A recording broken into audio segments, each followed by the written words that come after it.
Pete Hoffman. I live here in Greece, New York for all my life pretty much. I'm a member of Lake Plains Waterfowl Association and the president. Lake Plains Waterfowl Association is a legacy for my family. My grandfather, who was secretary in the past and one of the founding members of this organization, um, did a lot for the area. So it's a nice legacy that I can carry on that same tradition for this club and for my own family. You get the kids involved with it, and hopefully you bring them up into the same caring of the area, and that's important.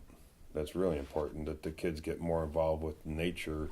When we talk about the effects of water levels in Lake Ontario proper, it does create a drastic issue for the sidelines, the tributaries of Lake Ontario, Buck Pond, Braddock's Bay Wildlife Management Area, other similar areas to that. When the water level drops in your September, it's a slow drop, but what it does in the winter months does a lot.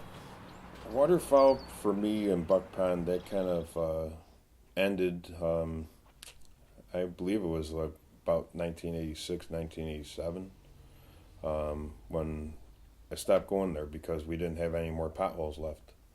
Things started getting crowded in by the cattails, and when we lost the muskrat population, those were the natural conservationists for the creation of those potholes. And when they left, the waterfowl left.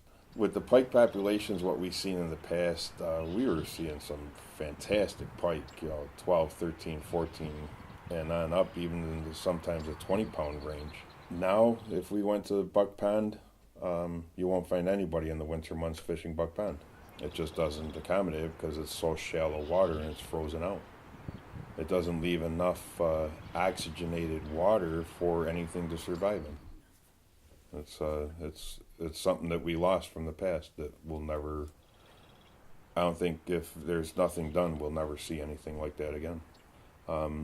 With this new plan put in place to create a better structure and to create the water level changes like we had prior to the present day plan can only mean more for us in the future. We have to stay focused on what we want to create for our future generations.